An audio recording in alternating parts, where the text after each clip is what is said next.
welcome to the pilot episode of the official JR and Kevin podcast. Hello, This is, hello. something about 3 or 4 years in the making. I am Kevin Pillow. He is JR Kabakungan. Kabakungan, our other stage names will come in eventually. Exactly. He is by far the best cook on the internet. I have had this man's food. It is good stuff. And I tell you one thing, if we do a food podcast, man, you can smell it through the speakers. But we're here to not talk about food today. We're here to talk about comics and nerd stuff. So glad to be back here on the internet. JR and I have been talking about doing this, God dang, man, I think since we met. Yeah, since that like, fateful day in the asylum. Yeah. Just for context, we all met through a mutual gathering place, I guess, the Comic Salon in Palm Desert. You know, hey, support your local comic book shops, support your local businesses. And so we all met up at the local comic book shop, and I knew Kevin. I knew of Kevin. Everyone like knows the first, of me. Yeah. I knew of Kevin probably about, you got there, what, the first year or so?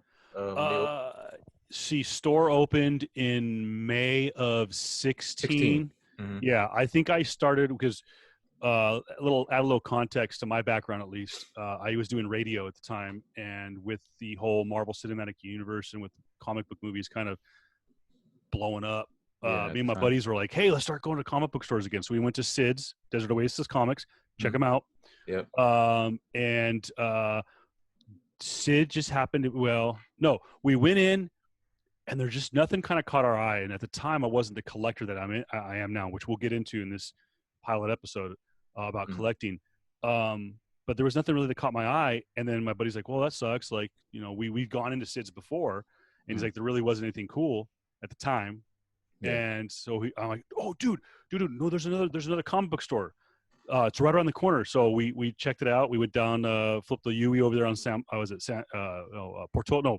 not Portola. Yeah, San Pablo. Yeah. San Pablo, and checked it out. And it was funny. Was like, I think because it was looking back, I think it was the official grand opening that we just happened to stumble upon, because I can remember the first time we walked to the store, dude, it was popping. I mean, there had to been 20, 30 people in there, and it's a small store, but no, you and I really kind of hit it off 1 year later. Yeah, that's right. At the 1 year anniversary show, which was a lot of fun, dude. Yeah. For context too, actually, I actually, that was my second of that year, 2016. That was my second time going to a comic book shop in the Valley, right? In the sense of, like, you know, I went to a first Interstellar in Palm Springs when it was owned by Adrian. Yeah. And you know, I thought, I was like, oh, cool, you know, this cool little spot here, looks nice, it's pretty chill. It's like a little more, I guess, young, you know, like it has a lot more like of the casual stuff. Yeah. And I'm like, ah, cool, that's cool. Let me check out the other spot, right? And here's me being a dumbass and thinking of, like, you know, like oh, you know, I'm loyal to Interstellar, right? And so, like, this is my dude, you know. And so, like, I go to Comic Salon because I heard, like, oh yeah, there's another comic book shop in Palm Desert, and you know, just little at the I don't want to spill too much tea in that regard, but like at the time, it was like, yeah. He's like, yeah, I don't know why you would open up another comic book shop near Sid's, right? Like, that's kind of like, I don't know, that's kind of weird to me, because like you're literally right down the street from Sid, who's been there who's been there longer than all of us. Like, yeah, that's kind of weird, but I'll go check him out anyway, right? And so I go there. My intent was different. Like, I'm just gonna go check him out and like do some we call it like background digging, or like reconnaissance. Reconnaissance on them, right? Let me just check him out, right? And the first thing I noticed, they're Filipino. Like, oh shoot, okay, so that's a good done. I'm Filipino. And so, and not only that, but like Chavez, or Q, as people call him. I call him Kuya. I call him Maui. Yeah, like Chavez, I see, right? I come in, right? At the time, I was still heavily working out, and I was a lot, I guess, more muscular back then. Dude, you were yoked. Yeah, and so like he sees me, right? He goes, "Oh, yeah, you work out, huh?" Like, yeah, man, I work out. Like, oh, you're really big for Filipino, right? And I'm like, oh, he's really gassing me up now. So, dang it, I don't want to really get too attached to these guys. Well, one visit turns out to 4 years now. Yeah.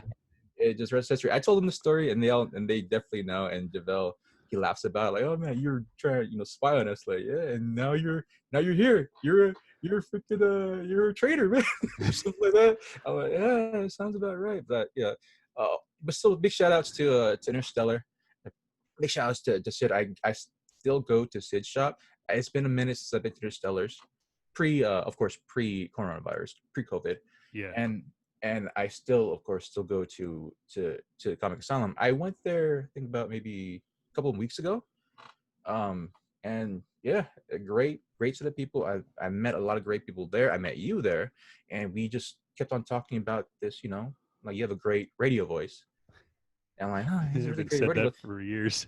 Yeah, like, he has a great radio voice. Maybe we should do like some type of, like, we talk about a lot of nerdy things, a lot of straight on nerdy things we can go on for hours about. And I'm like, oh, we should really start a podcast, right? And then lo and behold, I find out, oh, you're a radio host, and you had started a podcast before. And so I'm like, oh, that's great, it's perfect. We just start talk about all our nerd stuff and like just geek out on all that stuff. And it's really cool. It's really good for me to talk about the industry specifically, not just talk about comics, of course, not talk about Yeah. Marvel stuff, and that's we can talk about that for days, but like more so just also talk about the inner workings of the industry and how comics are made, and not just how comics are distributed, because that's something I would like to get into, because like when people see the numbers of Marvel versus DC, right, and not a lot of people know this, that don't read comics, is that DC actually is the better, for me, my opinion. DC has consistently, especially for the last 4 years, has turned out the better stories than Marvel has when it comes to comic books. Oh yeah. And Yeah. like, it sucks to not see those type of, like, that type of work and come to fruition to the big screen. Even though the last 2 years or so, DC's been killing it in the movie game. It's just that, like, I don't know. I just don't like how people are trying to separate Marvel and DC when it comes to story. Because when people think about Marvel, they think, oh, the movies. Because yeah, 10 years in the making. 10 years in the making, great. But it's like, yo, if y'all read Batman Rebirth, or if y'all read, Superman Rebirth, like, yo, this is some good, really good storytelling that really, can really hit you as a fan of these characters growing up, as well as the current run right now of Red Hood and the Outlaws, or just Red Hood right now, as well as the current run of Dark Knight, or the current run that's going to happen is Death Metal. Death Metal is going to be insane, dude. I know that the metal series, like, that's been like, the writing on that has been insane. I was late to Yeah. the party on that one, so I'm like, I've got like third and fourth printings of some of those books. Yeah. I was a DC guy, and we'll kind of jump into this to kind of get the background on us, the characters. I agree with you. I mean, I personally like Marvel. As you can tell by, I'm here in my secret Shield location. Mm-hmm. But DC has the better writing. I think Marvel has done a better job at creating really cool characters. One of my favorite characters, which we'll get into in a moment, is Gwenpool, which everyone's going to go like, most people, oddly enough, most people will still go like, who is that? Like, Yeah. is that like a girl Deadpool? Kinda. Yeah. Originally. But to give a little background, like we said, on how JR and I met, we talked about, meeting at the asylum and whatnot, but to kind of get into what got us into comics, because, some people are going to go like, why do I want to listen to you? Like, what do you know about comic books? Like, what's your resume as a nerd? Let's see the nerd card. Let's see the geek card. Mm-hmm. And I will say this, the conversations that we've had in the asylum, yes, we'll talk about the business side. We'll talk about the dollars and cents. Shoot, we'll talk about who's the greatest Laker. We'll talk about the NBA. We'll talk about baseball and football. But we can get downright nerdy. Like, we've talked about who shot first. We talk about who would win between, the Incredible Hulk and Superman. We'll have those dumb nerd conversations. But we get to the business side. But to give a little background, like on both of us, and I'll kind of jump in here first. Is I knew of comic books. I didn't collect comic books. I was more into sports, but I never was the guy go like, oh, you're collecting comic books, nerd. Like, I didn't do that. I embraced my inner nerd. I went to see Batman in the theater, 1989. Nice. Dude, I was 8. My dad's awesome. Nice. My dad Cool. took us to go see the original, the OG Teenage Mutant Ninja Turtles with Ooh. I mean, I just watched it like about 2 months ago. It Yeah. still holds up. Yeah. Haven't seen Secret of the Ooze in a while. You know, got to see Kevin Nash and Shredder. Oh, that's right. But like that was my indoctrination. I remember watching Superman the motion picture Mm. later in life. Thought it was cool. Christopher Reeve as Superman. But I can remember I was in 6th grade. I was reading an article in school about they were talking about like the unthinkable has happened. They're going to kill Superman. And I go, wait, Oh. what? Wait, whoa, whoa, whoa, Mm. whoa, whoa, time out here. No, you can't kill Superman. Superman, you can't. It's not. He's, you know, he leaps tall buildings in a single bound. He's faster than a speeding bullet. You know, he's unstoppable. You can stop a bullet in his chest, and he's got laser eyes and stuff. Like, there's no way you can't kill him. So I'm like, you have my attention. So I remember I went to the Walmart. Now we're going to go old school here. Now I know JR are a West Sider. You guys are over there on the west side of the valley in Palm Springs. Over Mm. here, OG City of La Quinta. Add a little context. 111 and Adam Street. There used to be a Walmart, old school Walmart. And I remember walking out of the Walmart with my dad. This is like 1993, and I see the trade paperback. And we're talking about, this is how big this storyline was. The trade paperback I still have it to this day. I got Jurgens to sign it at SDCC last year. It was Mm. a 5th printing, the 5th printing of a trade. That's insane. I mean, I think they said, I think you and I were talking about this last year, that I think the trade paperback volume 1, like the first printing of the trade paper, is still one of the top selling comic books of all time, Mm-hmm. on the level of X-Men #1, the Jim Lee years. But I got that trade paperback. I read it from cover to cover multiple times, and I was like, oh, dude, they can kill Superman. And I didn't think of it that way, that you wear him out. He can't recharge by Earth's yellow sun. And it was just amazing storytelling. And the artwork was just like, I'm like, it just, like I said, it sounds so cliche, but it just, boom, it popped off the page. And I was like, and I remember in between, there would be like, it would tell you, oh, this is where Green Lantern number 75, this is where Man of Steel 217 started, or whatever it was. And I'm like, wait, what? This isn't Yeah. a comic book? And I Mm-hmm. remember I went to a local comic book store during the summer, and I went in Oceanside, and I said, hey, I want to collect the collection. I want all the books for this. And the only thing I could get a hold of, my like Superman number 75, which is the death of issue. I think I have like a 3rd printing. I did eventually get a first print last summer. And yeah, I remember just collecting those, and that was it. I was on Man of Steel, Adventures of Superman, Superman, and Superman in Action Comics, 4 comic books a month. That was my collection. And just to put into context as we move along, is when I started collecting again in 2016, when I started going to the asylum, Mm-hmm. other than a few trade paperbacks that I bought, like of Jessica Jones, Days of Future Past, Civil War 1, House of M, Infinity War, Infinity Gauntlet, you know, Mm-hmm. the biggies, The classics. the Yeah. classics. I got those in trade because I wanted to be familiarized with what was going on in the movies, what was going on in the comic book world. Mm-hmm. I had one long box in 2016, and that was my Superman collection. I'm Mm. looking to my left here, and I have 1, 2, 3, 4, 5, 6. Let's see, 9. I have 12 long boxes. 1, 2, 3, 4, 5, 6, 7, 8, 9. Probably about another 10 short boxes.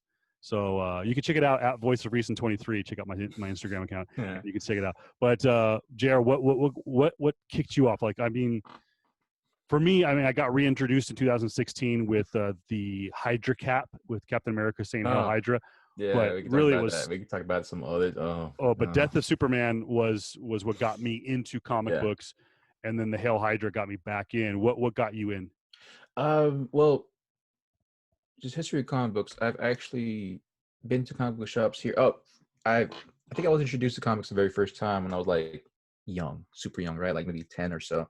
I remember my cousin taking me to a place out in Cathedral City where once used to be what now is a Filipino store, but Of course. before actually was a comic book shop way back when. And so that tripped me out. Like we had a local comic book, like a full-on local comic book shop here.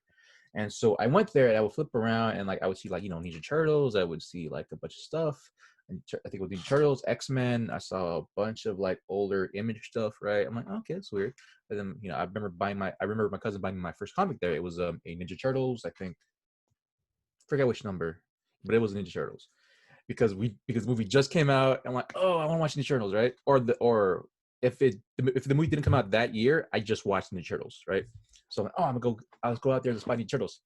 We bought that, we came back, and at that point, I wasn't really interested in comics for a while, right? It wasn't until much later where I just like always had a curious mind and like just wanting to know more about stuff where I delved into comics. And so like I'd watch, I think back in 2012 or so, where I'd watch a lot of like, comic historian stuff. A comic historian, of course, is like is a YouTube channel, and I would just watch all this stuff, right? And so just show me history of like, who the X-Men are, which what does House of X mean? What does what was Red Hood about, DC's Red Hood. And I would always buy like the animated stuff first, right? That was like kind of my first like foray into like DC stuff. And to this day, the best DC animated movie for me is Red Hood, Under the Red Hood. Period. That one. People say that one in was it Phantasm? That, No. yeah, I was the blanking right now. I'm blanking. Oh, no. I'm thinking the recent. I'm thinking of the recent freaking Oh, Dark this was Justice like League. because we were talking about the anime. I'm like, oh, he's gonna go animated series on me, dude. You can't beat Batman the animated series. Oh yeah, Batman is Oh, is the top pinnacle. That won awards left and right every single year. But like I, as a storytelling, I'm a writer in heart, but as a storytelling technique, right? I really, really loved Under the Red Hood because of just like the whole angst of like the prodigal son coming back to the mix and wanting to understand that it doesn't wanting his adopted father to really like mourn his death, and not just mourn his death, but like not trying to understand why you let the man who killed him, quote unquote, live. And like just this whole dichotomy and entangled relationship between Batman, Red Hood, and Joker, like that always intrigued me. And so that just got me like, let me just read more about this stuff, right? More about this stuff, way more about this stuff. About 2016, that's why I started getting back in. That's why I started like getting really heavily into like just reading more comic books, right? Just actually buying the physical copies, right? I bought trade paperbacks before. I bought for those who know DC Sandman series, right? DC the Endless, where it is where oh you yeah. have you have the 7 anthropomorphic versions of like death, dream, um death, dream, destruction, delirium, desire, like uh, depression, no, it's something else. But like these 7 figures, right? And that always intrigued me because it's Neil Gaiman. I'm a big Neil Gaiman fan as well. And so okay, let's check that out. And that really got me into like, okay, what's this comic book thing really about? I always knew of comics, but never really read comics, right? And so when I said that, dude, like between 2013 and today, I was like, yeah, okay, let me get into comics, right? But I never knew of Sid Spot until 2015. I never knew of Comic Asylum until 2016, and Interstellar until 2017 or 2016 as well. So I never really had my shot to actually collect comics and buy comics and have now 1, 2, 3, 4, about 8 long boxes, 4 short boxes, and like 3 or 4 of these, like I guess the plastic bins of Yeah, like see, section. I'm on 3 of those, Oh and gosh. my wife has one. She got Love into it. Thor. I tell you one thing, she gives me a hard time about my comic book collection, Mm. and how much money I've spent on comic books. Just the short amount of comic books she bought, though. Oh, the price tag on hers. She's got expensive taste because Mm. she likes old school Jack Kirby Thor. Oh I mean, no. you just the 19 the Silver Age and the early Bronze Age. The artwork especially is just Yeah. insane. You want to Um, talk about the progenitors, basically the era defining people that will define every era after it. You talk about Jack Kirby and you talk about Stanley. You talk about those guys, man. Like, it's insane. And then of course you talk about, Ditko Spider-Man and stuff like that. It's just, yeah, it's just absolutely. nuts. But it's funny. I was just into it. Like the first time I ever went to first ever Comic-Con I've ever been to. And I want to talk a little bit about collecting here for a second. Since we got our little intros into like what gets us in, which is funny. Again, JR, the DC guy, gets in by, of course, the godfather of DC, being actually Batman. Superman was the original superhero, Yeah, but Batman really is, I mean, let's face it, DC Comics, people don't know this. Detective Comics. Yeah, Detective Comics. And I know there's people who watch this and go, "What?" I'm like, "Yeah, the company is Batman. based on Detective Comics. It's based on Batman and their top selling Mm-hmm. series of all time. I mean, Action Comics is the longest running. DC Comics is the top selling. Mm-hmm. But I started as a Marvel guy. I started as a DC guy. I am more of a Marvel guy, but I like Supergirl. I'll collect some stuff. I really enjoyed the artwork, especially from a collecting standpoint. Joshua Middleton's Batgirl run, Oh yeah, which yeah. was insane, Mm-hmm. and we'll get into that. But it was funny was me getting back into collecting in 2015, 2016. I just did trade paperbacks. Like I said, what really gave me the bug, what really bit me, and got me just, I mean, I talked about the Hell Hydra. That was like, that's it, pushed me over the edge, was reading Brian Michael Bendis and Gatos's Jessica Jones, the Alias series, from the early 2000s. Just, I tell anybody, I'll tell anybody, I'll give you a top 5 series to read. Alias is in the top 3. The writing, people will bash on Bendis all day long, and Yeah, I hate to say it, rightly I'm one of so them. in some cases. Yeah. In some cases, Civil War too. But Let's not get into but that. Civil War was good. But Alias, my God, it was so good. And see, I watched Marvel's Jessica Jones on Netflix first, and then read the trade, and all I could hear in my head was Kristen Ritter's voice. And that's a testament to the casting of Kristen Ritter as Jessica Mm-hmm. Jones for that series, and how good they did adapting the source material. And that's one of the reasons it won awards. It won Peabody Awards. It was up for Emmys.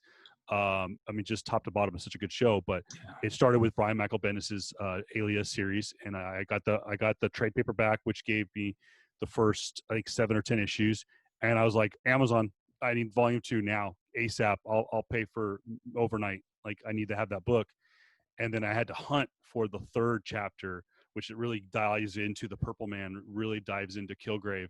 Yeah. And I was just like, I remember the same thing, reading that. And though it's a completely different character, it is more so the Purple Man than Mm-hmm. it is Kilgrave, Mm-hmm. like it is in the TV show. But in my head, all I could hear was David Tennant and doing the Purple Man in the Yeah. comic book. And again, a testament to the adapting of the source material. But like I said, I went with the big hitters. Civil War, wanted to see what that was about because the movie was going to come out. Yeah. Days of Future Past, that meant so much to me because as a kid, the 2-part series, that was like, we were talking about the animated series. X-Men, the animated series, was phenomenal. I totally forgot about that. Yeah. And when they did Days of Future Past, that was one of the first ones where they did to be continued. I'm like, wait, what? No, I don't. I mean, it's one thing that make me wait 7 more days to see the next episode, but now you leave me on a cliffhanger. Yeah. And I remember years later reading the comic book and going, holy cow, dude, they adapted that perfectly for the TV show. Mm-hmm. And I remember I always wanted the iconic cover of Uncanny X-Men number 141, which is the picture. It's Kitty Pryde and Logan Oh Wolverine, yeah. with the wanted posters or the Yeah. deceased posters. It's And a a big old great spotlight cover. on. Yeah, and a Yeah. spotlight, and it's an iconic cover. Probably, I'll put it up. I'll put it in the top 5 greatest covers of all time, up there with the iconic Action Comics number 1, with the now famous Captain America #1. I mean, uh, you probably know what Detective Comics #1 looks more like, but a lot of people, because Detective Comics #1 actually isn't the first appearance of Batman, which is it's actually number Yeah, 27. like like way farther than that. It's crazy. Like we can go on about what the original Oh, dude. Detective Comics are, but like But yeah, dude, you got me into collecting. Like I got the bug. I got back in getting weekly books from a pull list. I did Captain America, the new Captain America, which was Captain America Steve Rogers. That's what it's called. Great writing, good job on all parts. And the writer eludes me. I met him last year at a Revolution, but great writing. I did Silk, wasn't bad. Gwenpool, unbelievable. Gwenpool was fantastic. Did Civil War 2 and stuff like that. But I remember we did, I don't know if it was a brag night it was or a brag night. it was a It brag was a night, brag night. and JR busts out the guy some artwork from a guy who y'all are familiar with, and he will probably Maybe he could be on the Mount Rushmore of cover artists. it's Uh, gonna take it's gonna take him a minute. I mean, don't get me wrong, but like dude, he's Stanley like Lau, aka Art Germ, that Amazing Spider-Man, Renew Your mhm, Vows yeah, was gorgeous, yeah. and that's when I was like, okay, I'm not just getting a pull list. I'm getting I'm getting a I'm collecting now. So Yeah, I mean, I got a bug and all that. what? Oh yeah. So what was like? I mean, did you just go straight pull list, or did you collect too? Were you like, okay, got key issues. I got to do this. I got to do that. Well, originally I got most of my like I guess pull list type stuff from Interstellar at the time, right? Yeah. And so I went to Interstellar for like just my weekly stuff because it's closer, right? I didn't want to travel to Palm Desert majority of the time, like for every weekend, for every week or so. I usually would go to Interstellar for like the main stuff because I knew Adrian, and so I would ask him, "Hey man, can you hold me this up until your release date comes out?" And then he goes, "Yeah." But if I and I tell him, but there'd be times where like he didn't have a certain issue that I want, right? Because yeah, he's a young guy and he can only spend so much on comics, right? For returning customers come in, and like these aren't like the big ones. This isn't Spider-Man. This isn't like X-Men. This isn't or this isn't like Batman or Superman. This isn't the stuff that's going to sell. You'll buy like 20, 30, 40, 50 copies all day. But I'm talking about like the random one-off beat ones. Like for me, I was reading Red Hood and the Outlaws Volume 2. Not really a lot of people in Palm Springs gonna read Red Hood #2, Volume 2, right? Or let's say for something for Marvel, Thor. I forgot what another one, but like the ones that aren't gonna be in your top 10 selling, right? And so I would go to Chicken Javel and see from them. And it wasn't until the December of 2016 where Javel said like, hey, you should, or Chicken Javel said, hey, you should get into like Image Comics type stuff, right? Like Image Comics, like what's that? Oh, Like what's I that? think I know you're going with this one. Yeah, he goes, oh yeah, Image Comics stuff is like it's like your indie stuff. They're not as big as DC, but they're just as relevant per se in the minds of like people who read comic books. And so like, okay, cool, it's a good one to get into. He goes, oh, and Chick goes, oh, have you read Seven to Eternity? Because the artist is Filipino as well. Oh, I'm like, oh, okay, let's check it out, right? And I think they had a Seven to Eternity volume, Seven to Eternity #2, right? Second print, right? So like, I'll check it out, right? Checked it out. Art, amazing, absolutely amazing. I forgot his name actually. Let me just put it right now. I'll tell you one thing: the Filipino comic book writing and artwork, the artists, the creators have just kind of, dude, they're coming up. The Um, Asian. Oh, his it, name's Jeremy Opinia, right? And the art to that is I loved it, right? So I'm like, cool. Let me get 3 or 4, whatever. Do you have any #1s? She goes, we don't. I can get you like a fourth printing of #1 or something like that, right? Like fourth printing. What does fourth printing mean, right? Like, oh, that means like, oh, the first couple of issues have sold out so well that they're on their fourth run, right? Or third run, whatever it is, right? And I go, well, what's so important about issue 1? Well, right now it's going for like $80 on eBay. I'm like, what? A first print comic book going $80 right now? Like, and Javel comes in like, yeah. I have 10. I'm like, what do you mean you have 10? I have 10. I'm a collector. I get a lot of things. And so like, Yeah. yeah, do you want a copy? I'm like, yeah, but I'm not gonna pay $80, right? No, don't worry about it, right? And so he goes there, he gives me an issue one. It wasn't cover price, but it wasn't $80. It was like Oh, maybe Javel will hook you up. I don't want to give out numbers because I don't want people to watch this podcast and expect those numbers, Yeah, right? no. But it definitely wasn't high, you know. Yeah. And like, yeah, here you go, Merry Christmas, right? You go, thank you, right? And then me being curious, I got intrigued, like, what is comic book collecting? And then 4 years later, I have a lot of money invested in comic books now. Way too much, but it's good because I see a huge investment coming back to it. But like, I got into comic book. I've always been a collector, yes, but Yeah. like I got into comic book collecting because of Seven to Eternity. I've got my sister, Candace, into comic book collecting because of Javel. Like, I don't want to tell Candace her story. Maybe she could tell it some other time. But like, her thing is Saga, and Yeah. Javel seems to be the only one in the valley to have every issue of Saga, and not just every issue of Saga, but like so many copies of number one, which is going for like, I think 9.8 is going for like $400-500 right now on eBay, and he has like, I'm not gonna give out the number. He's he got more than one. he has way more than just one, and I think Cass has one of them now. Yes, I bought Cass's first Saga number one. That's you. Did you get it CGC'd or did you? He had it CGC'd, and he's like, Oh, okay. And but the crazy thing about it is that Javel, this is what I love about Kuya, that he is way more into like independent stuff, right? yeah. Like the offbeat, quirky stuff. So when I said, hey, Javel, this is how I got. I was really just all right, cool. I'm all about this store now. I go to Javel one day and say, hey, off the beat, right? I went to Sid, I went to Adrian and said, hey, you guys have Saga number one? They go, no, that's crazy, and looked at me funny, right? And so I go, Javel, I go, hey, for Kat, I want to buy something for my sister, and she's a big fan of Saga.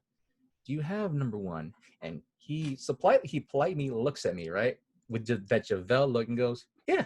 I'm like, cool. Do you have a lot of Saga? He goes, yeah. I go, how many do you have? All of them.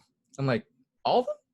All of them. I'm like, what does that mean though? I have all the run. I have like multiple copies of everything. I have like the first 10 CGC 9.8, each and every one of them. And I have a lot of them. I'm like, okay, well, I'm here now. And so, yeah, I bought number one for Candice. And then I intended to buy more for her. But the second that Candice found out, she got all of them. Yeah.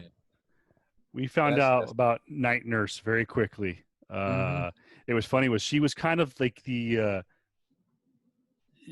was almost kind of like Batman because, Batman was always in the comics kind of, he fought crime at night and stuff like that. And there were times where he would leave his mark.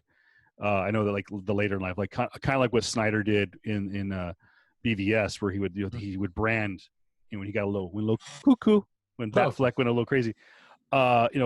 You knew Batman was there. You knew the Dark Knight had been there. And with Candace, you knew she had been there because she had her little corner.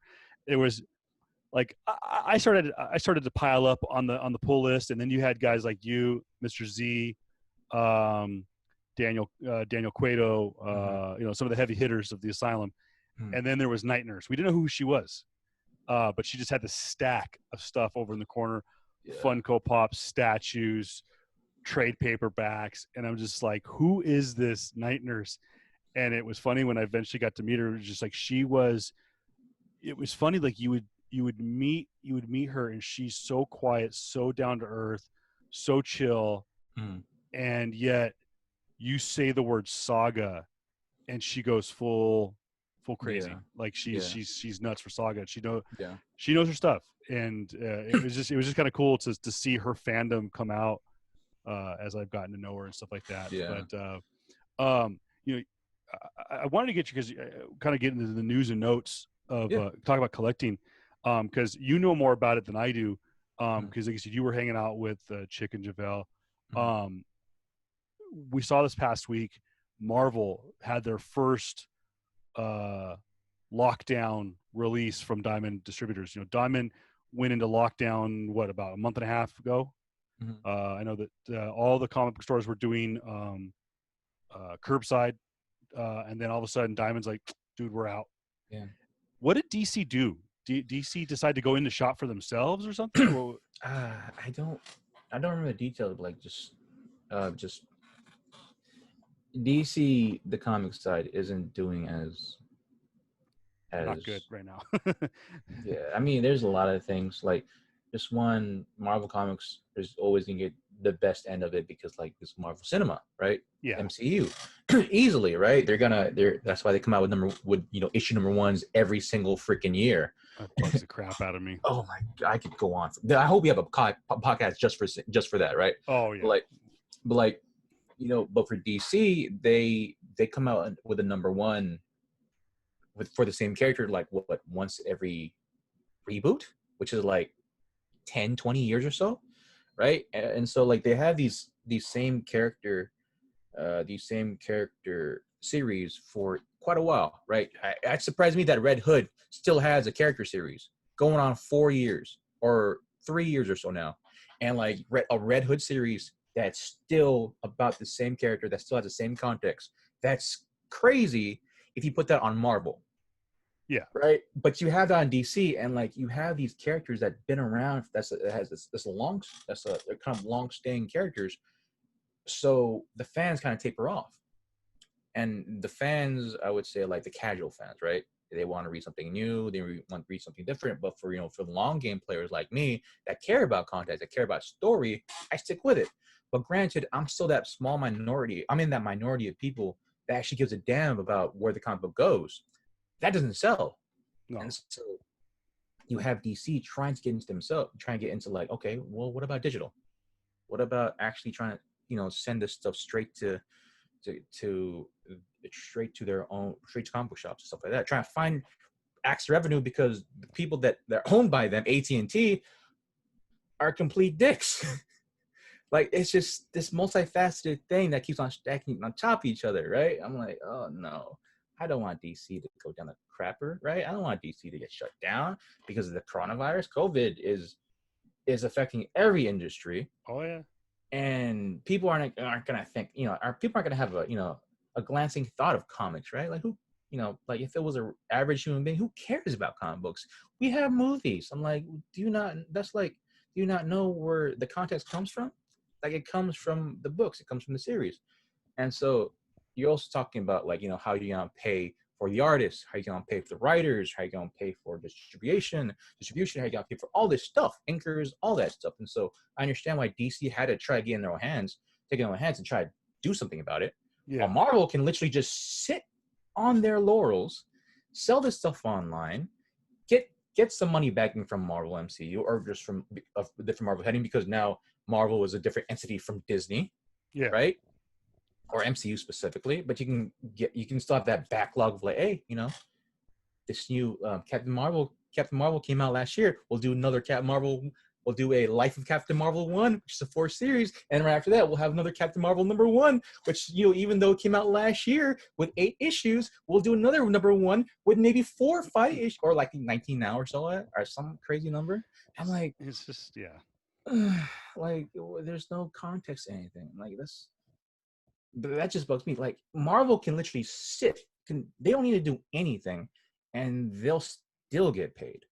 DC, on the other hand, I want a bigger company, a more stable company to buy them, because what's going on right now is not sustainable, and it no, sucks because to me they still have the better story. Like if you put up the best stories that come out of DC right now, they might get some type of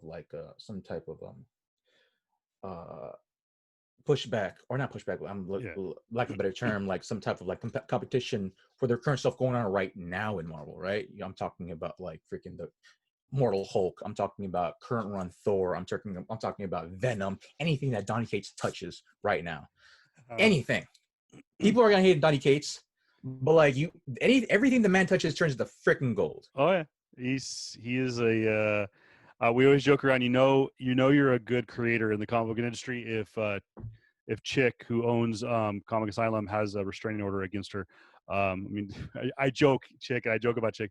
She really doesn't, but Yeah. we joke around. She has built really good partnerships and business relationships with a lot of creators, and Donnie Cates was something that she's been trying to Get to the tackle shop. for a while, and so we joke around. She stalked him at Yeah. San Diego last year, but no, it was really cool. They got set up through a mutual friends, and Yeah. they really enjoyed what each other does. Obviously, everyone Yeah. loves Donnie Cates, but yeah, you always joke around. You're making it when you're you're on the Yeah. most wanted list by Chick. So Yeah. A little bit, just kind of a little bit off topic type thing. Like, I met Donnie Cates last year too at WonderCon, right?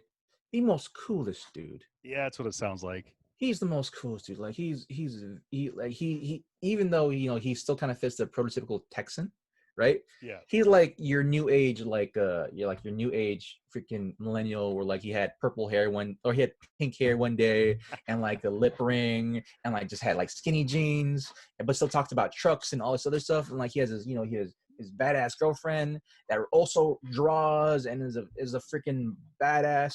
On the side of him, he's talking about, asking him like, dude, like, what's up, man? You're off Venom now.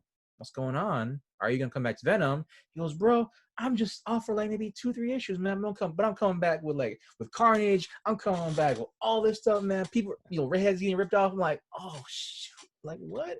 And then we got Curse Carnage. We got Carnage coming up. All right, that has happened, and we literally had heads coming off, spines ripped from their bodies, and just see that in a Marvel flick, specifically with Donny Cates, and this is after his run with Thanos. I'm like, okay, Donny Cates is doing something good.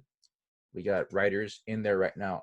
We got the writer. I have yet to read current Captain America, but from what you're saying, it's going really good. well, Tanahashi Coates, man. I mean, I don't know if he's still on it, but I mean, one of the greatest runs of all time was his Black Panther, to Hmm. the point where they actually had him on the consulting team when they made the movie.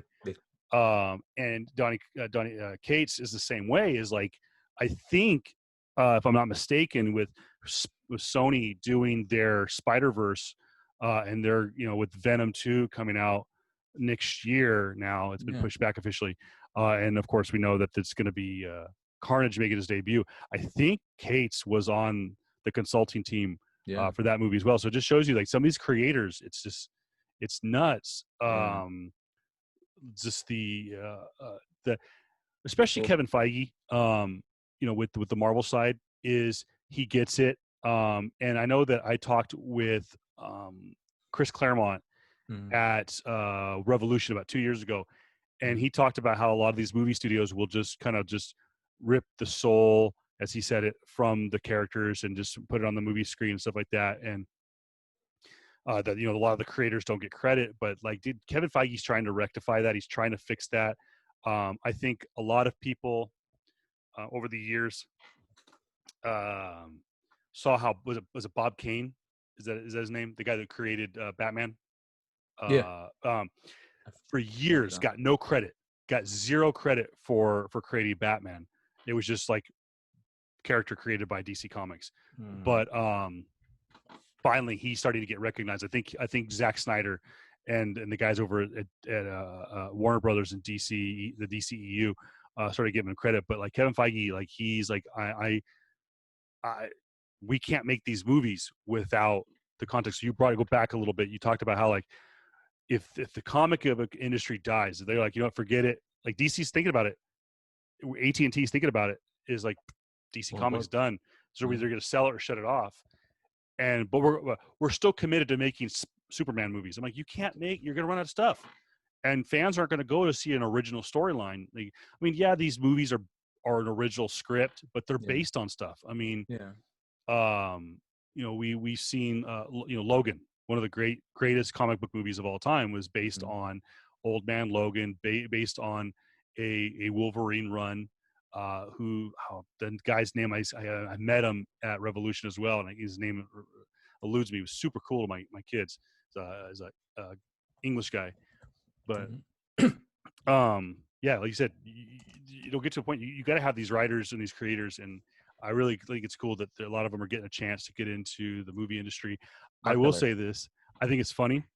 Yeah. Go back to Ta-Nehisi Coates.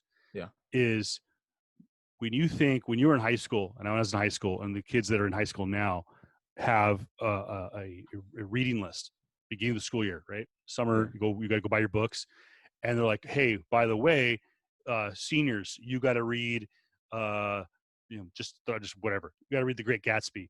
You got to read, you know, Great Expectations. You got to read Romeo and Juliet. I know they probably do other stuff, but it's funny is you have all these. You and I remember when we were in high school, we had these required reading that we had to do, and they're classics, old literature, stuff like that. Guess whose name was on the La Quinta High School required literature list for the 2019-2020 school year? The man, the myth, the legend, Ta-Nehisi Coates, in his Black Panther run, a comic book, is now on a required reading list. And I got to imagine Cates is going to be up there, and you're not going to see Stan Lee up there. I mean, he was a good writer, but he was a campy writer. Yeah, you might.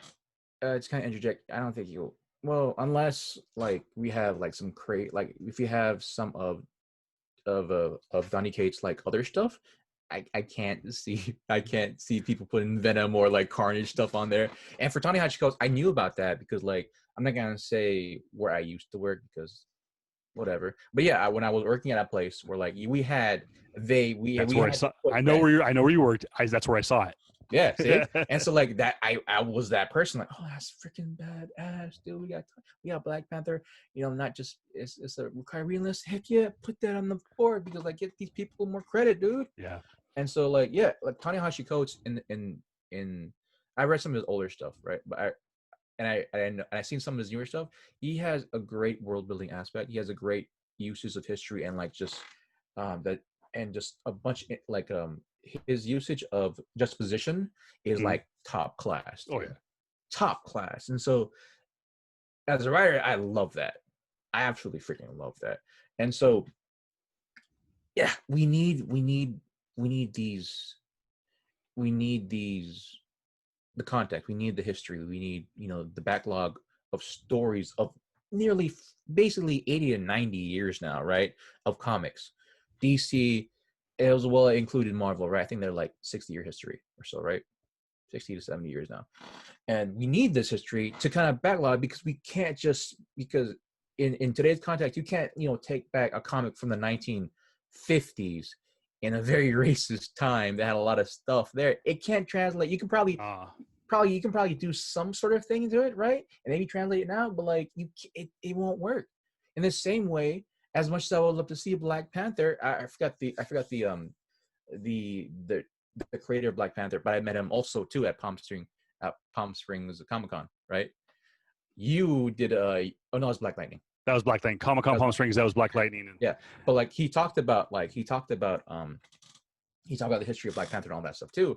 As much as I would love to see an issue of Black Panther punching a KKK member, that wouldn't translate well today. No. Right? Like it just wouldn't translate well today. Because like we have to understand that history, it has to come in the form of context, right? They're period pieces, true, yes. But like we need these mediums to connect on a modern level. And that's what we need writers today. You can't have just DC come out just kind of be just done away with, right? You can't have Marvel just be on fads and just want like what's hot and popping now. We need something that can transcend that, and this is where what separates the really great writers from those who are just on fads. And I'm not saying that every writer on Marvel is bad. No, there's some good ones right now. There's some great ones. I'm just saying that every writer right now in all these books, right? I understand that there is a certain precedent that some producer or some editor in the back saying, hey, we gotta hit certain numbers, we gotta hit certain things, we gotta do this, we gotta do that because this is what the company is expecting, right?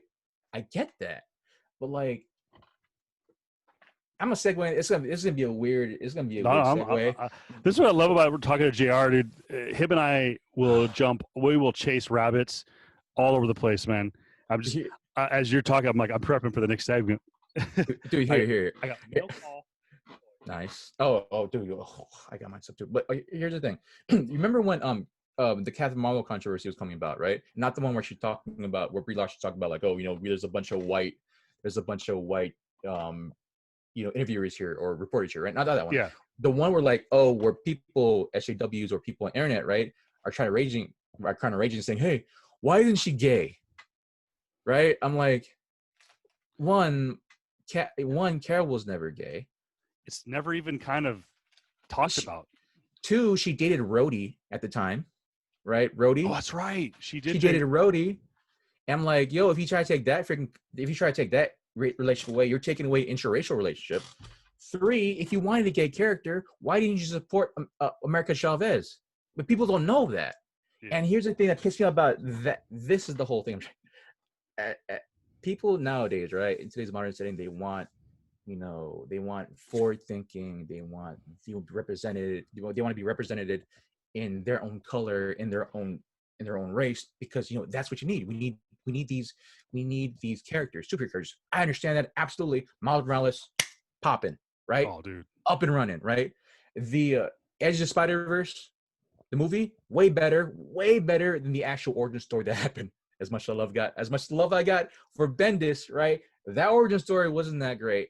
What Edge of Spider-Verse did was just basically cap all of that because it was written from a Black perspective, right? And it was insane. That movie. Oh, you could put that against any comic book movie, period. Not animated movie, comic book movie. Origin story. Great origin story. But like, to kind of backtrack, like not backtrack, but to go back into my point. Yeah. When America Chavez came out, right? That was Marvel Comics saying, like, hey, we hear you. Here is a Puerto Rican American from New York who is gay, who is a lesbian, who has been lesbian relations. Which story we have where she goes back in time, or where she has this great story around her, and like another story where she goes back in time and punches Hitler before Captain America does. Like, okay, if you wanted someone to be your figure, why wasn't Chavez in it?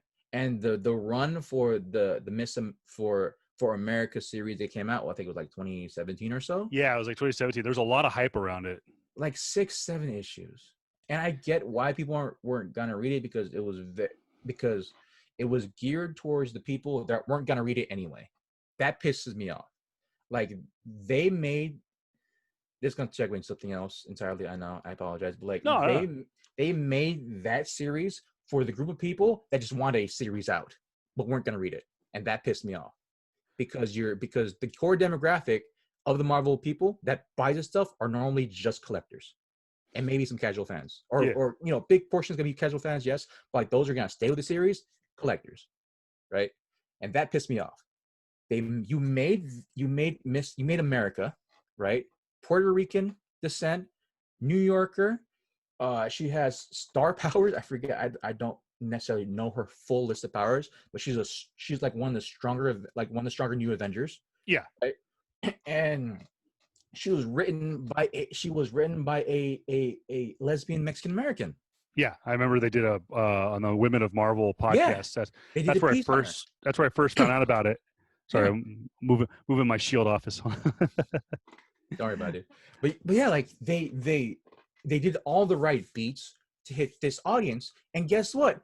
It was canceled within the first 6-7 months, dude. I'm like, you put all this energy into one demographic that doesn't give a crap about the actual product. They just want to have a name for it. They just want to say that, oh, we got one, and that pissed me off. Because like, yo, this is if that was the case, you should have had her, that person, individual, on other stories. That would have made it. I don't know what she's doing now.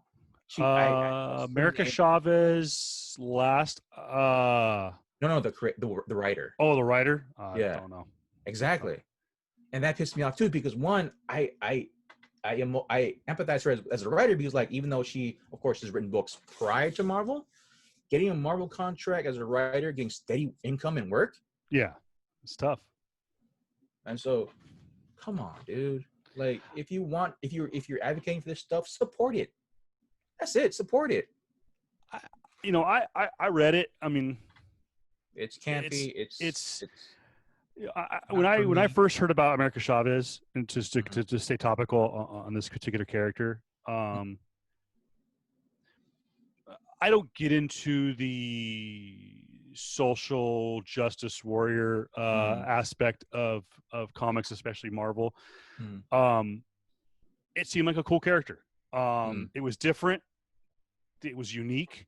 It wasn't a see. What I didn't like was I did but didn't like Yeah. the let's take a Mm. character and completely change it. And I'm like, but yet I was the one that got the Hail Hydra Captain America. Mhm. But that had my attention. That was so different and so radical that I was like, okay, you have my attention. And then you have I was like, oh my gosh, when they made Thor a woman, I was like, really? And I read it and I was like, okay, this is written pretty good. And then I kind of got into it and I was like, spoiler alert, it's Jane Foster. I'm like, oh crap, dude. And then the whole aspect of, again, spoiler alert, 3, 2, 1, Jane Foster has breast cancer. Mhm. And the whole duality of that. And I was like, okay, this is kind of cool. So when they did America Chavez, I was like, I remember I listened to the interview with the writer and Mhm. was like, it's different. They're Mhm. they're creating a different character, but they're not creating a different character for the sake of creating a different character, for creating the sake of we have to have a lesbian Puerto Rican New Yorker character. No, it was just like it was that amalgamation. It was like, okay, this Yeah. is a unique character, and it was really cool. And it was a character that didn't have to be. It didn't have to be She didn't have to be lesbian Yeah. to be successful. It Yeah. was a character that just happened to be a lesbian, Yeah. and I was like, oh, cool. But then I read it, and I was like, It was very it was contradicting. just not real. Maybe it was just the who knows what went behind it. You could tell that the writer was good, Yeah. but to me, it was someone telling them you have to write, you have to do. And again, I'm saying this with all due respect. To each his own. Whatever your life choices are. It was absolutely shoving down the throat of Yeah. the reader this lifestyle, and I'm like, it it was too in your Yeah. face, and I was just like, no. And then when she popped up in Champions, she popped up in the Avengers, she popped up in I think she popped up in West Coast Avengers, Yeah. uh A little bit. Yeah. different. And yes, her sexuality did come out. Cool. Hey, I don't have a problem with it. It was a part of her character. Yeah. It didn't define her character. Yeah. Her ability to be a teammate and work well with others. I Yeah. know we're talking about little cartoon characters, but it's just how they're written. Yeah. It was different, and I was just like, and I remember someone's like, "Oh, you like it now because she's not gay," and I'm like, "She's still gay." Yeah. She goes in one of the issues. She talks about wanting to go on a date, on a first date, and how she deals with, like, if we were a movie star, how movie stars want to date, yet they're a movie star. Like, how do they go out and live a normal life and have a life, a love life, when you're, in this case, you're not a movie star, you're a superhero. Mhm. And so America Chavez was dealing with that. And I remember, I think it was West Coast Avengers, and I can't remember if she was talking with it wasn't Kamala Khan, because Kamala Khan's in the Champions, Mhm. but she was talking with a character and being nervous, and it was just like, it had nothing to do with gay or straight. It was just like, A person it was a trying to. person dealing with love for the first time while being Yeah. a superhero. And I was like, that I get. That right there is what Stan Lee and what Steve Ditko and what the guys did that around Spider-Man in the 60s Yeah. and the 70s. You have a teenage kid who has superhero powers, has incredible strength, and he can Mhm. walk on walls and stuff like that. And then he has to deal about getting his science homework done, popping zits, and you're not getting beat up by the school bully. So that's what I was like, okay, that I get. America Chavez. And I remember there were some people that like kind of clowned on it, like, okay, they're kind of whitewashing it. Some people were like me, they're like, I like it. It's telling her sexuality side of the story, but at the same time is having to deal with everyday issues. That's the Yeah. thing, is you want my attention, talk about everyday issues. Yeah. Obviously they can't work for every character. Like Captain Yeah. America can't sit there and talk about like, oh, I went to get my car washed today and I had to wear my ball cap real low. Like, I don't identify with that. But with Captain America, when like going back to what got me back into collecting was here's a guy was all about truth, justice, and the American way. He was the poster child for the United States in the 1930s and 40s. And then all of a sudden he literally turns his back on all of those values and says the two most dangerous words in Marvel comic history, Hail Hydra. And I was like, okay, like this, you have my attention. And the writing was just like, the only thing I didn't like about that, not to chase the rabbit too much, but going back to that series, the only thing I didn't like about that was like the next issue, they dealt with why he said it. And I'm like, dude, you could have dragged that on for 10 issues. But to go back to the America Chavez, my personal opinion with that run, it was just, who knows who the editor or who the producer was on that was. I think it was just just kind of poorly run. But like when if people hear this, right, and they're saying that what's wrong with that, like please read, grab a book, read it, because there's one thing about putting out a person's sexuality and their lifestyle in a poignant way. When they try to soapbox it and go on a pedestal and say and try to do these things when for sure it's one of those like, oh, those Twitter moments, or one of those things where like, oh, this is our thing, and not have any backing with it. That's a totally different like path you take. Be like, I understand and I get those moments where you need to have those moments. Yes. But for America Chavez, who was literally just a Puerto Rican American trying to understand her own identity in America during a time where we just elected Trump. Right? In a time where during in context, Civil War II just happened. Yep. And one of her best mentors became the dictator they found out for her to be. Right. And there's that pivotal issue or there's a certain, I don't know if it was Black Widow or if it was Chavez, where she punched or slapped Captain Marvel because of just different ideologies. Yeah. I forget which one it was. But like, there's that story, and just basically it felt more like what's the term I'm looking for? Like it felt like propaganda, where I was hoping for a legit story about America Chavez, because what wouldn't be, one of her powers is basically to make a dimension in your eyes, a star, and go out the back of your freaking head. Like, okay, that's a badass power. I want to know more about her, right? And so like she should be propelled as this like this heavy hitter in Young Avengers, and these young up and coming Avengers, and you're gonna see more. I'm hoping we see more of her in movies down the line, and eventually. It's just that we don't have these poignant stories of a Puerto Rican American out in the public. Yeah, and the story was told by a Spanish American lesbian person, and like they just kind of fucked it. Pardon my French. That's the best way to put it on it. But like they really did. Like, you had one job, one literal job, to make this story freaking mwah. Yeah. And like, come on, dude. They really dropped the ball in that series, and I was intrigued by it. I like the artwork. Yeah. I know that there was the famous Beyonce cover, which is like I have that cover. I don't think I got the Beyonce one. I think I got because they did. Was the Beyonce one it just happened to look like it, or was it an actual hip hop variant? Hip hop variant. It was a hip hop variant. They did 2 hip hop variants for America Chavez, and I can't remember who they did. And it was I love. Just real quick, that was another thing that kind of got me into collecting. That was such a cool idea, doing the hip hop variants. And they did freaking original. It was so original. And before we get into basically the pull list section of the or mail call section of the podcast here, and we'll wrap things up and put a little bow on the pilot episode. But they did an interview on Marvel with, I think it was Method Man.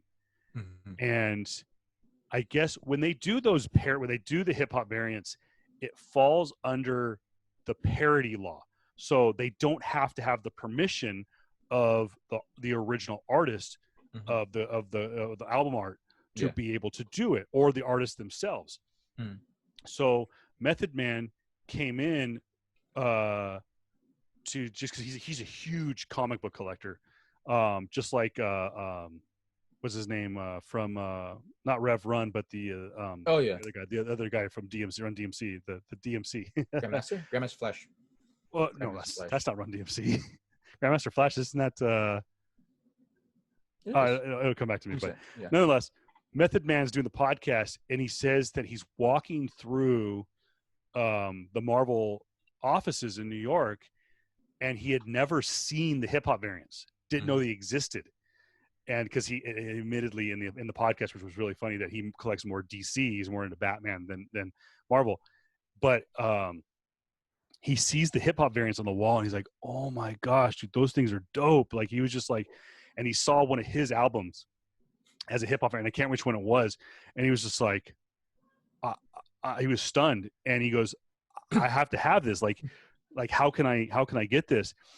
And they're like, "Oh, here," and they took it off the wall and they gave it to him.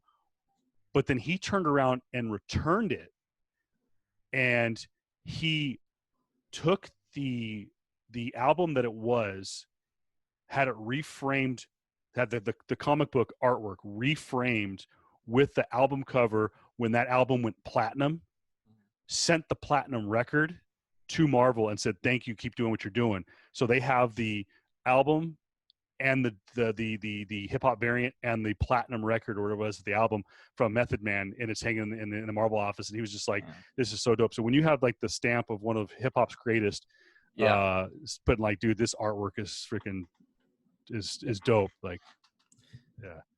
Oh, Jam Master J. Did I lose you? Jam. No. I was like, no. I've heard it, but I was trying to figure out my mic and like. You tapped your microphone, dude. Yeah. Jam Master J. I tapped it because you hear me now? What happened to JR?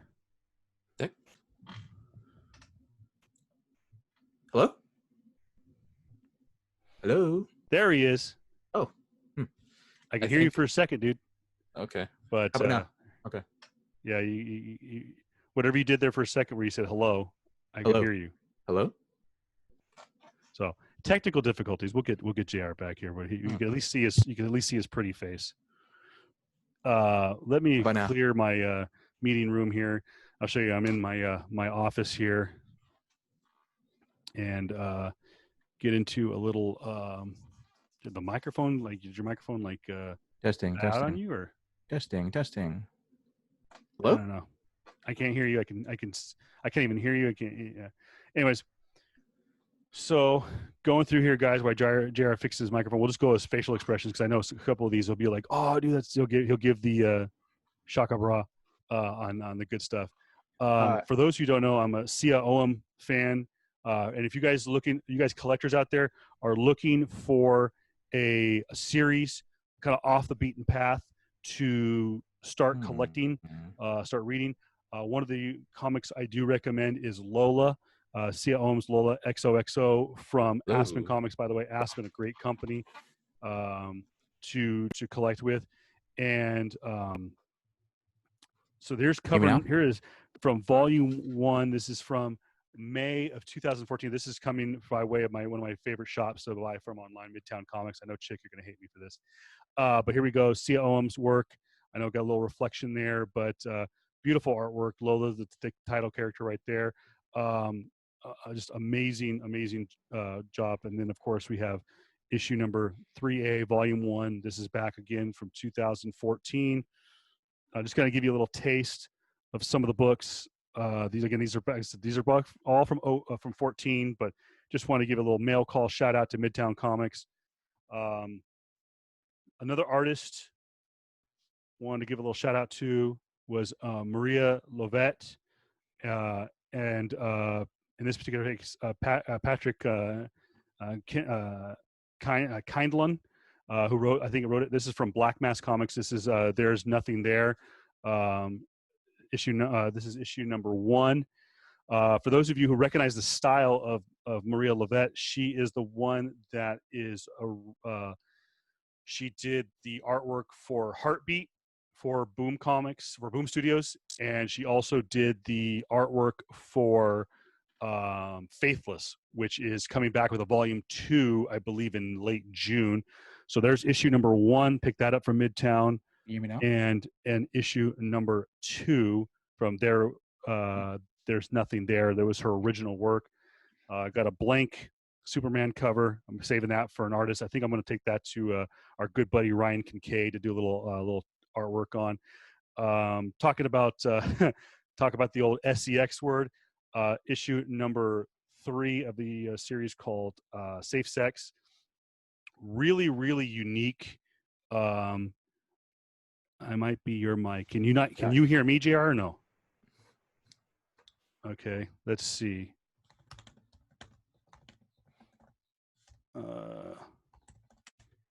It might be your headphones, dude, because I could hear me through my mic, bro. Oh, dude, you know what? I can't hear. It was my headphones. Yeah. There it is. It was your headphones. Like, what? Well, okay. Yeah, I had to do a little test run there. Yeah. Okay. Can you hear me now? Yeah, I hear you. And what I said was it was Jam Master J. What's up? Remember when you said Run DMC? Yeah. It was Jam Master J. Jam Master J. Not yeah. All right. But hey, you could hear me, right? The whole time? Okay. Yeah. Yeah, I've got a little rinky-dink setup here, and I moved the headset. Real quick, you talked about Teenage Mutant Ninja Turtles series that kind of got you into it. A run that they're doing right now that really, really is gonna. It really changed the game for Boom Studios. It just moved them from. They were on their way up, and we'll talk. Well, we could probably do a whole episode on Boom Studios, by the way. But a series that has them going for the moon while DC and Marvel try to figure things out. Mighty Morphin Power Rangers, Teenage Mutant Ninja Turtles, first print, issue 1, cover A, right there, killer series. And for those who don't know, basically in this series, the characters behind the original Mighty Morphin Power Rangers become Ninja Turtles, and the Turtles become Power Rangers. Yeah. And it's, oh my gosh, the artwork is incredible. And it's just like, it's you, the fans, whatever you have in your mind, if you've never seen this issue, before you Google it, just whatever you have in your mind, yeah, that's exactly what you're thinking. It's totally badass. And then of course, my last one from Midtown, 2 more from Midtown. Of course, cannot go a Midtown trip without a little JSC, J. Scott Campbell, Invincible Iron Man #2, black and white sketch variant, featuring Riri Williams, which we do know that Ironheart will get if not a movie, at least a Disney Plus series. And they are negotiating with the godfather of the Marvel Cinematic Universe, Robert Downey Jr., to reprise his role as Tony Stark. And those who don't know Riri Williams do not know Ironheart. In the comic books, much like in the movies, Tony has his artificial intelligence, which was for years was Jarvis, and then it did switch to Friday, which, so people don't know, in Age of Ultron, the movie, he changes because obviously Jarvis's artificial intelligence is the Vision. Yep. And he changes his AI to Friday. In the comic books, Friday has been his long-standing AI for a while. So that was a pull. People were like, oh, what came first, the movie or the comics? No, Friday's been his AI for a while. Post Civil War II, Tony goes into a months-long, almost year-long coma. Well, he uploaded his conscious to the cloud and turned it into an artificial intelligence that was loaded into the suit that he was working on with Riri Williams when Riri left MIT and went to work for Stark Industries. And Tony becomes her AI. And that's what they're thinking about doing with RDJ, is that whenever they cast a Riri, whenever they decide if they're going to do a movie or a TV show, Robert Downey Jr. is going to come back to play Tony Stark and be the AI, which will be really, really cool. But J. Scott Campbell could go no wrong. And then, of course, I had to throw this out here because I know JR is a DC guy. The Black Label run across the board, been killing it. Joker Harley, Criminal Sanity, #3, kick-ass cover. This is the B variant Miko Suyan cover.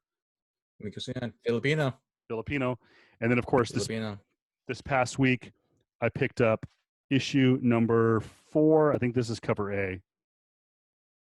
It's a little tough to see the silhouette. It looks like almost like a Joker marionette.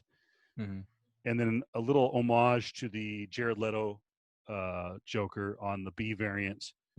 So, I got all kinds of stuff. I'm not going to give it into the brown bag. Into the I got some really cool stuff in the grab bags at Asylum. But real quick, Incoming was a one shot. This is a one-in-one variant for each store. Got that from the Asylum. One of our other favorites, Derek Chu, going to be a rising star this year. Robin, that's the one too. The 80th or number 100 or 80th anniversary of Robin. I forgot they came out. Shoot. Moon Knight Avengers cover here. Moon Knight's going to be killing it. He's got a TV show coming to Disney Plus. And then this one, great story. The writer is Leah Williams. Check her stuff out with Revenge of Gwenpool. And she's writing on The Amazing Mary Jane, which has been a really fun story. And issue #6 I'm a little behind on it. Issue #6 picks up on a new storyline that they're running, but it's different. You talk about people need to think outside the box and just not rehash the same storyline over and over again. The Amazing Mary Jane, I thought I was like, oh great, they're giving everybody a run. No, great writing, great artwork, original idea, super cool. Plays into the characteristics of Mary Jane and what she wanted to do in life. So, and then of course, our boy, Cates.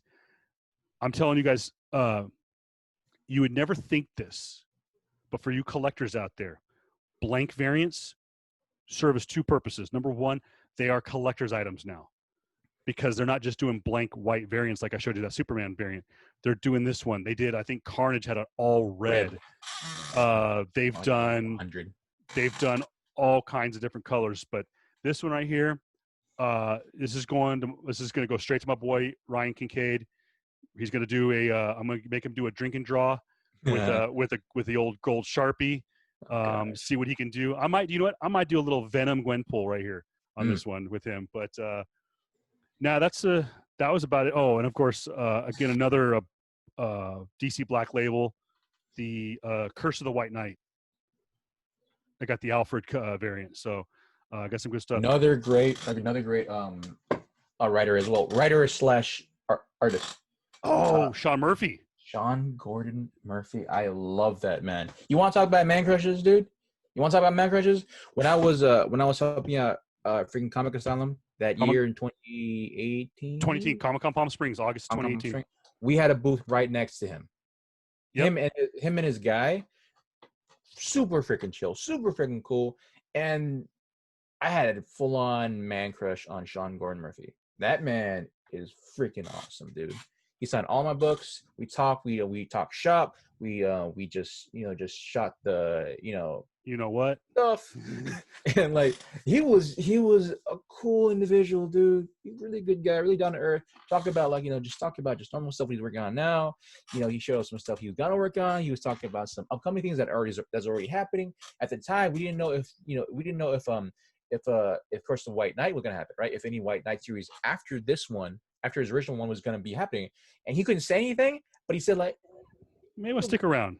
Yeah, stick around, man. You'll be fine. And like Curse of White Knight happened, dude. And like his artwork is like that type of artwork, like that type of like surrealist, like Lucio Perillo type of stuff, where you go into backgrounds. What's the guy's name? He did Joker. Oh my gosh. Lee Bermejo? Sounds right. Lee Bermejo? Like that type of art style, dude. I'm all for, bro. I'm all for it. And like the way Murphy does it, dude, is like, yo, he needs to stay in the game. You need to see his art type of style, man. And But yeah, but I'll let you get your stuff real quick, and one more last mail call, a little eBay item. Howard the Duck Gwenpool cover. Had to get it. I actually accidentally bought that. I thought it was a cover I was missing, and you don't accidentally buy it. Come on, you bought that because like, yeah, I want it. Well, the thing is I already had it. Oh, and okay. I bought it on eBay too. So I was like, what am I Nice. doing? But it's a Ron Lim cover, and Ron Lim's another one of the good guys. He's just a chill dude. The dude's a living legend. And I just realized I think I need to replace that bag. I may have cut that bag, but I did not cut the book. See, I'm pretty sure I have. I don't know if I have this cover now. Can I see it? Yeah. Let me see. Yeah. Okay. Yeah, that's from Howard Duck 1, I think, or is it 25? The one, like one of the last issues. This is number 3. It's the variant. Oh, I'm sorry. This is not the Ron Lim cover. This is the this is the Rob Liefeld. I'm missing the Ron Lim cover. Yeah. This is the Rob Liefeld cover. Oh, we can talk about Rob Liefeld. I'm not gonna talk about Rob Liefeld because we can talk about some of it. Because I met him at the same comic convention that I met Ron Lim, and Lim was cool. Night and day. And Liefeld had other places to go. Real quick, got to tell a Sean Murphy story, and I'll let you get your pull list. Comic-Con Palm Springs. I get approached to host the panel for Jim freaking Lee. I mean, the dude runs DC Comics. He has one of the highest selling comic books of all time, X-Men #1. Amazing artist, a talent that, I mean, he's got more talent in his pinky than any other artist have in their whole body. And the dude's chill as hell. Yeah. So I get the guy, Julian is his name. Julian, who was organizing all the panels for CCPS, comes to me, goes, dude, the panel host for Jim Lee dropped out. Can't make it. You want it? Yeah. I mean, we're talking Image Comics, Mount Rushmore. We're talking, again, top selling artists of all time. I'm down. So I show up and I said, you don't have to pay me to do it. Can I get him to sign some stuff? Dude, he's like, we'll get him to sign everything you want. Done. I go to my long boxes. I grab every Jim Lee cover I have. I brought it. I lined them up all on the outside in the green room. So I'm all getting excited. I got my notes. Sean Murphy walks in, and I cannot for the life of me remember this lady's name. She is an artist for, I think, from My Little Pony. Yeah, her. Yeah. Super cool. Yeah. And I remember that panel. Julian comes to me and he goes, don't hate me. And I go, why? He goes, you were the patsy. And I go, what do you mean? He goes, apparently you weren't going to host the Jim Lee panel. We just told Jim Lee that you were going to host the panel, so that he didn't know that this girl, again, I apologize for not remembering her name, and Sean Murphy were going to host the panel. So they bring Jim Lee out on stage, and they basically put him out there, and I was going to come out and say, ladies and gentlemen, the great Jim Lee, blah, blah, blah. So he's out there waiting for me, and I introduced myself. I'm like, hey, I'm Kevin Pillow. I'm going to host your panel, blah, blah, blah. Cool. I'm going to go out. He's like, how do you want to do this? And I said, well, I think they want you to go out there first, and then I will come through the crowd and say, ladies and gentlemen, Jim Lee, and kind of do this like almost like Oprah Winfrey style. Like I'll be in the audience getting fans with a microphone, blah, blah, blah. So he goes out there. Everyone's like going crazy. And they go, and all of a sudden they give Sean Murphy a microphone. He comes out on stage and he's like, oh, dude, I'm going to get roasted by Sean Murphy and this other artist. So I'm hanging out backstage. Jim comes back. She only ends up signing 6 books. And of course, the running joke is the one book I needed him to sign, he didn't sign, which was Batman 601, which is Hush #1. Second variant, right? The variant cover. No, I have first print number A cover. No, the variant cover is you're talking about the one where he's like drop kicking. Yeah, is that a variant? Down? Yeah, that's the regular. That's the regular. That's the one I have. Okay. And I had it, and I only got 6 books. I was only allowed 6 books signed. That was number 7. So anyway, so he signs it, and then Sean and the other girl come out, and the girl I had her sign a couple books for my daughter, and then Sean goes, scooting up all the books, and he's like, "Oh, dude, Jim didn't sign all those for you?" And I go, no. And he goes, hey, you're with Asylum, because I had the shirt on. And he goes, I'm like, yeah. And he goes, oh, were you the guy that was supposed to host the panel? And I go, yeah. And he goes, hey, dude, come by my booth later. So I go by to say hi to Chick. I completely forgot. And Sean comes over to me, gives me a couple of books, signs them for me, and he goes, hey, I'm really sorry about that. I didn't know that they had you do it and then kind of lied to you. I feel bad about that. And he's like, I would rather have someone who is a fan, who's into it, to do the panel, but they wanted us to kind of roast him. And I was like, Sean, I didn't know who you were. So I'll be honest with you, I wasn't familiar with your work. Now I see it. I go, dude, it's badass. And you're chill you're cool in my book. So yeah. Yeah. Talk about what you're saying. He's, dude, chill as hell, dude. Yeah. So what do you got, Sean? Mr. Sean freaking Murphy, man crush. So this is actually all the stuff I bought from eBay or like Instagram. I'm not gonna show off my pool because it'll take us all day. Yeah. So I'll just try to go like a little bit fast, Blake. Sorry about that. I think I set this up on like certain things. Oh, yeah, I show that one last. All right. So the first one is, if people know this one, it's reverse. So she said destroy, right? Yeah. But this is an homage cover to Saga number 3. I was gonna say that looked like Saga writing there. Yeah, Saga number 3 and Saga number 2, right? Where it's the homage cover to it, right? To after Fiona Staples. Fiona Staples, amazing artist as well. One of the industry standards. Yeah, basically, right? I'm gonna show this one last because I'm just gonna shove this in your face. You've got something that's gonna go like, oh, bro, come on. Yeah. So, you know me, Justice League, right? But this is Adam Hughes cover. Adam Hughes cover. Older Adam Hughes. Another Adam Hughes cover. Legionnaires. Very nice. Yeah. I mean, very, very Adam Hughes there on that. Yeah, easily. Let me just take that off because there you go. This one actually is another awesome. It's a risk. I can't say a risque, but like, if it's Adam, no, it's not Adam Hughes. It's Arthur Adams. Okay. If you know Arthur Adams' art, you've seen it, right? His stuff's kind of been a little censored-ish, right, for his Marvel covers, right? Yeah. But like, this is what I'm using. Because I love Arthur Adams too, man. He's a great artist too. This one, you might hate me for, but you got into Mercy? Mercy? Mercy. Mm-mm. It's I think from Image Comics, I think. Yeah. It sounds familiar. But is that a Kincaid cover? Mm-mm. It's a new guy coming up, dude. This guy's gonna be big. Sun Kawa something. I don't want to butcher his last name. We talking maybe is this another art germ? Not a student. He's gonna be big, bro. And then I got, of course, though, the germ. Oh, okay, I know that cover. This is a germ right here. I got 3 of these ones, dude, because you know me. Wait, do I know what? Now that I think about it, I'm not. Now you got me thinking, bro. I gotta pull up the old CLZ on the iPhone here. I'm thinking, how do I not have that art germ, dude? Dude, those sold quick at Asylum.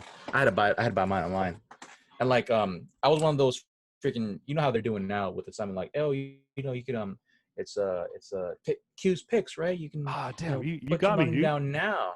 Yeah, you put some money down now, and then when they come out, you'll have one for your name, right? So that you don't, it's gonna go out the floor. We can't necessarily save you a copy.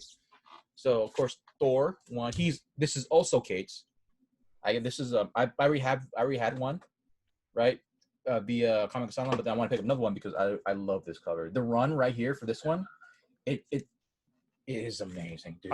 You know what? I jumped off of it because the run before, it was a oh my gosh, I can't think of his name. He's the guy that did Jason Aaron. And it did hold up. Like Jason Aaron, go back and read the Mighty Thor and the Jane Foster Thor series. It's just called Thor, but it was Mighty Thor was her run where she was introduced as the very first one. Yeah. And then he followed it up with just a Thor run. Amazing storytelling with Jane Foster as the goddess of thunder. And I will say though, like Jason Aaron was given, I think what was the first appearance? What was the first reappearance of Jane Foster Thor? like 2012, 2013. Something around there. That's after Original Sin, right? Yeah, because it was the last panel Yeah. of Original Sin. Yeah, where you can pick up he pick up the hammer in space or on the moon. Yeah. And so like, but yeah, I was saying like he was given a long period of time. This is Donnie's like literally first foray into Thor, and so far you got you got Thor as a herald of Galactus. Oh, we're talking like Something got Galactus. Okay, so Galactus right now is I think it's Lifebringer Galactus, right? Where he got switched in the last couple of years or so, where he instead of eating worlds, he's now trying to save. He's like being a good progenitor. He's trying to be a good guy of the universe, I think, right? Yeah. I'm kind of hazing the details, but like he's running from and this is a great thing of a freaking Donny Case, right? He's a great man of like fucking, sorry, apologize again, of folklore, right? Where he talked, where like, it was like the Black Knight is coming, or like the Black, like this crazy thing that's going to happen eventually, right, to the universe. And so Galactus is running from it. And he goes to Thor, and basically Thor, he's like, all right, Thor, well, you're going to be my herald. Try to figure this stuff out. So you got Thor in this black getup right now, right? Right here, as the herald of Galactus. You talk about already strong, super strong, amped up Thor that already had the Odin Force. I'm going full on nerdy now, right? Nerdy. Nerd alert, versus, nerd alert. Versus battle type of like, power ranking type thing now. You got, this is after Odin has passed away, and now it's now Thor has all the Odin Force. He's recreated, I can't say recreated, but like he is now empowering all of his homeworld, or wherever the heck he's staying right now. And then Galactus comes by and gives him and tells him to be his herald, and he's amped up now by Galactus. Like, you want to talk about being one of the strongest freaking beings in the whole, in the whole Marvel universe, dude. You want to talk about, who's going to win a fight between Superman and Thor, when before it was who's going to win a fight between Superman and Silver Surfer, who was the herald Galactus. You got Thor, who's now on the same level. Well, he's been on the same level as Silver Surfer before, but now you have Thor with that same level power. Yeah. So I can nerd out about that all day. But to go on with my poll, I got this one right here. X-Men. Right here. Yeah. Cable and X-Force. Cable and X-Force. And I got this one through an Instagram bid. I got this for cheap. Oh man, we'll have to do a whole lot deal on Instagram sellers right now. I mean, they're just killing it right now. Yeah. Wonder Woman, Adam Hughes. That's not the same run that you and I. Is that same run? What was that? Oh, Booty. The booty. the booty Wonder Woman. Yeah. I was like, oh, okay. Then another. This is Catwoman. Adam Hughes run. That's a famous Catwoman run with Adam Hughes. We'll sit here and argue artists all day long. I'm not. People will know real quick that I'm not a gigantic Adam Hughes fan. I'm really kind of hit or miss. But that Catwoman, I almost want to start grabbing them. 51, or is it just that one right there? I think Chick's got one in the asylum right now. It may be 51, the real famous one. She doesn't have 51. Oh, then I don't know which number what it is. But I do like his style of Catwoman. The pinup. His pinups are good. This is this is Old Man Logan 25, I think. Right, I had this variant before. Smoking cover. I love this cover. Yeah, it was just a great cover for me. And then this came out. I got this one off again Instagram. This one I got mainly for it's like, this is the Witchblade run right here. Honestly, I got this run. This came in a set for. Where is he? This right here. This is a good one too. Witchblade set. I got it mainly for this cover, just this cover, because it's Frank Cho. I'm like, I gotta get it. It's Frank Cho, right?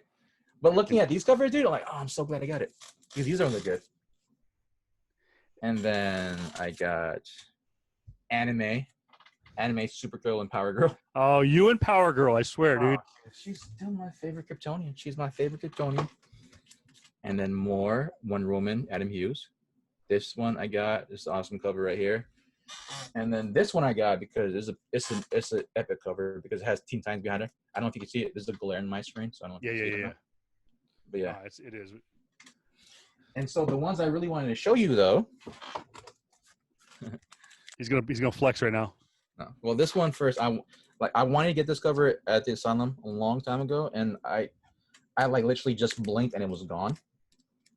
But it was the Spider-Man ASM 796, I think, where he has the guns out, right? Oh, yeah, 793. Spidey doesn't do that kind of stuff. That's what I'm saying. So that's like a pivotal cover, right? And then I got this one off the eBay bid. My second one of this one. Oh, the Virgin variant. That was a tough one. I'm sorry, Gwen Stacy, #1, art germ cover, Virgin variant. 1 for 100. That's got to be, it's a 1 in 100. Ask me how much I got it for off the bid. How much you get it off for?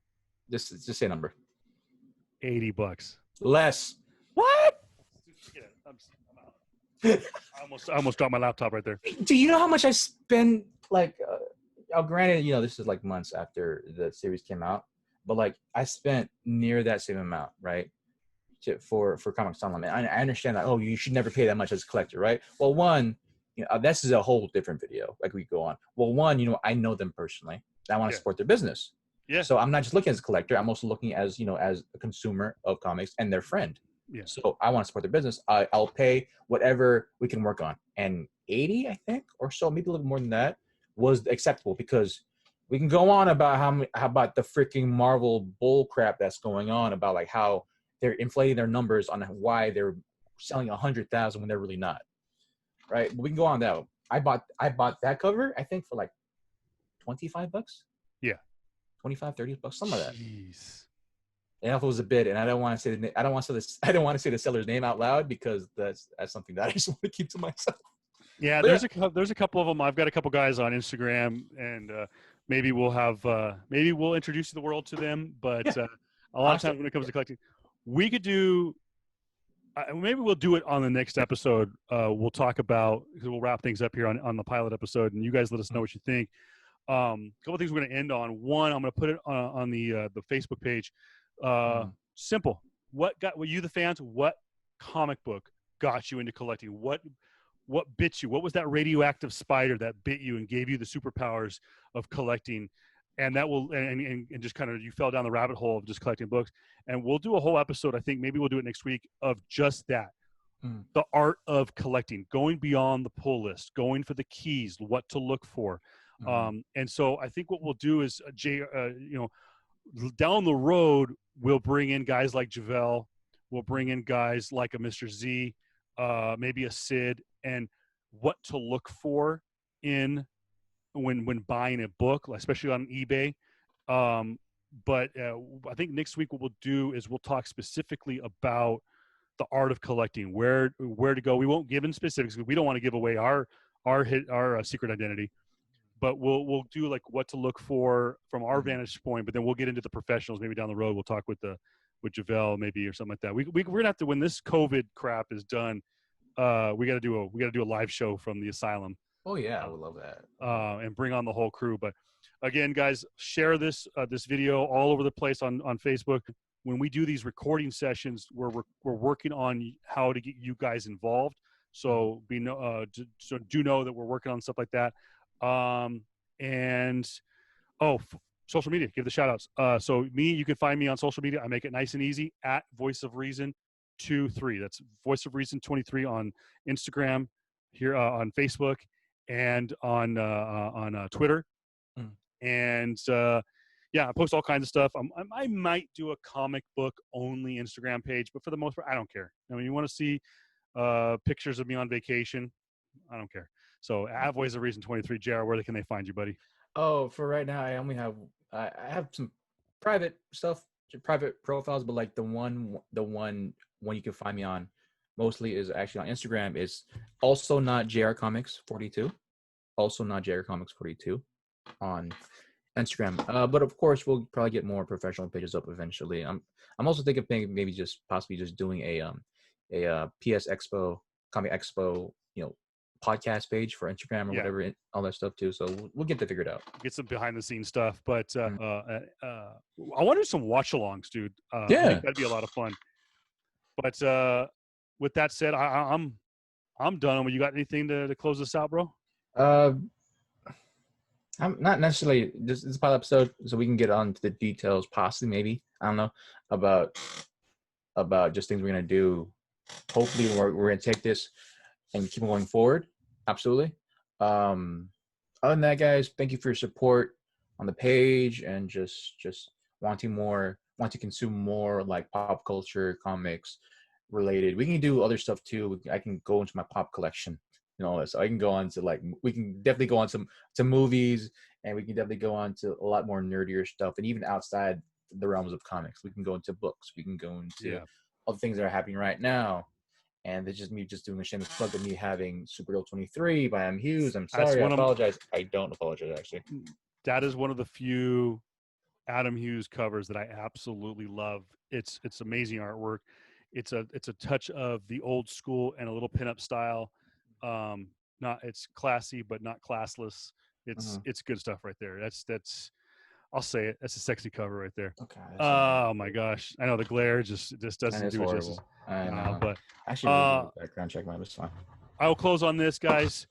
Yeah, in the times like this right now, we got stuff going on. We're JR doing this perfect timing to bring you guys entertainment, to bring you guys a little bit of goofiness and to make you guys smile. But if you guys want to get into comic books, go out there and support your local comic book store. Yes. Desert Oasis Comics with Sid Johnson, Chick Halale, and Javelle over at Interstellar. At a comic asylum in Palm Desert. And then, of course, I completely forgot the new owner. Yeah. But, dude, check out Interstellar Comics. If you type it in, Interstellar Comics, Palm Springs, hit him up. He's doing curbside. These guys are so into what they do, they'll come to you. Yeah. I know Interstellar was actually doing deliveries to your house for free based on how much you buy. But hit them up, support, show them your love. Tell them your boy Kevin and JR sent you. Yeah, definitely support the community. Definitely support community, guys. Definitely support your local businesses and everything else. We're all struggling. We're all struggling with this pandemic. Yeah, and so please just support local businesses, guys. And thank you very much for your support and all that. All right, guys, have a great one. We will see you next week, or when we see you podcast with JR and Kevin. We'll see you.